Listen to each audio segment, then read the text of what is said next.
आज इस वीडियो में हम जानने वाले हैं कि पावर टूल्स के हजार्ड्स क्या है और उसके प्रिकॉशंस क्या है। तो चलिए शुरू करते हैं। तो सबसे पहले बात करते हैं कि पावर टूल्स क्या है। पावर टूल्स यानी कि जो भी टूल्स आप काम के लिए इस्तेमाल करते हो उसे अगर मान लो इलेक्ट्रिकल सप्लाई यानी कि पावर सप्लाई दी जाती है उसे पावर टूल्स कहते हैं। एग्जाम्पल के तौर पर grinding machine, drilling machine, would cutter machine, welding machine etcetera. तो आइए देखते हैं कि पावर टूल्स के हजार्ड्स क्या है। पावर टूल्स आप इस्तेमाल कर रहे हो और उसको पावर यानी कि इलेक्ट्रिकल पावर सप्लाई है तो जाहिर सी बात है कि उसमें जो हजार्ड है वो इलेक्ट्रिकल शॉक है। तो सबसे पहले हजार्ड है इलेक्ट्रिकल शॉक, दूसरा है फायर एंड एक्सप्लोजन, तीसरा है स्पार्क्स, उसमें स्पार्क भी प्रोड्यूस होता है, चौथा है कट इंजुरीज, जब भी आप पावर टूल्स यूज कर रहे हो तो उससे कट इंजुरी होने के ज्यादा चांसेस है।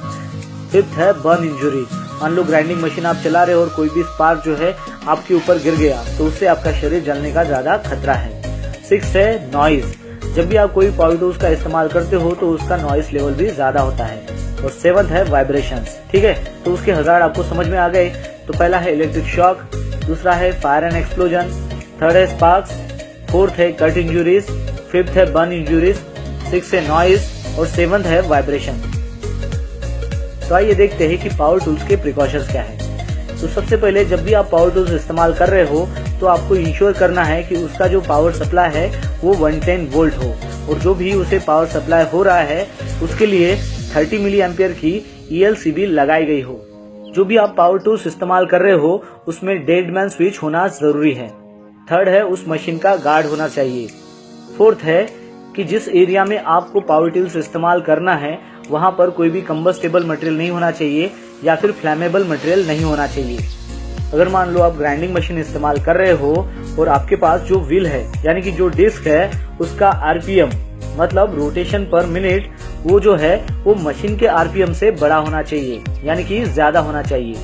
जो भी पावर टूल्स का आप इस्तेमाल कर रहे हो तो वो स्पार्क कंटेनमेंट होने चाहिए यानी कि जो भी स्पार्क प्रोड्यूस हो रहे हैं उसके लिए आपको कवर करना है ताकि वो जो स्पार्क है वो बाहर जा ना पाए। जब भी आप वेल्डिंग मशीन का इस्तेमाल करते हो और वेल्डिंग करते हो तो जो भी स्पार्क प्रोड्यूस होता है उसके लिए आपको वेल्डिंग बूथ बनाने की जरूरत होती है। जो भी पावर टूल्स का आप इस्तेमाल कर रहे हो वहाँ पर फायर एक्सटिंग्विशर्स होना चाहिए, साथ में फायर ब्लैंकेट भी होना चाहिए और उनको हैंडल करने के लिए एक फायर वॉचमैन भी होना चाहिए। जो भी पर्सन पावर टूल का इस्तेमाल कर रहा हो उसे डबल आई प्रोटेक्शन लगाने की जरूरत है। जैसे कि वो ग्राइंडिंग कर रहा है तो उसने सेफ्टी गॉगल्स तो लगाना है और साथ ही उसके ऊपर उसने फेस शील्ड भी लगानी है। जब भी पावर टूल्स का इस्तेमाल कर रहे हो तो आपको लेदर ग्लोव्स पहनना है। आपके पास फायर रेजिस्टेंट एप्रॉन होना चाहिए और वो आपने पहनना चाहिए। जो भी पावर टूल्स का आप इस्तेमाल कर रहे हो उसका अगर मान लो नॉइज लेवल ज्यादा है तो आपको सुनने में दिक्कत होती है तो उस वक्त आपने एयर प्लग और एयर मफ का इस्तेमाल करना है। अगर मान लो कोई काम जो है वो लॉन्ग ड्यूरेशन का है, ज्यादा समय का है, उस वक्त उस पर्सन का जॉब रोटेशन कंटिन्यूअसली करते रहना है। तो दोस्तों आपको समझ में आ गया होगा कि पावर टूल्स क्या है, उसके हजार्ड्स क्या है और उसके प्रिकॉशंस क्या है। आशा करता हूँ कि आपके मन में जो भी डाउट्स थे पावर टूल्स के प्रति वो सब क्लियर हो चुके होंगे इस वीडियो को देखने के बाद। तो मिलते हैं नेक्स्ट वीडियो में एक नए टॉपिक के साथ में। तब तक के लिए टेक केयर, बाय बाय।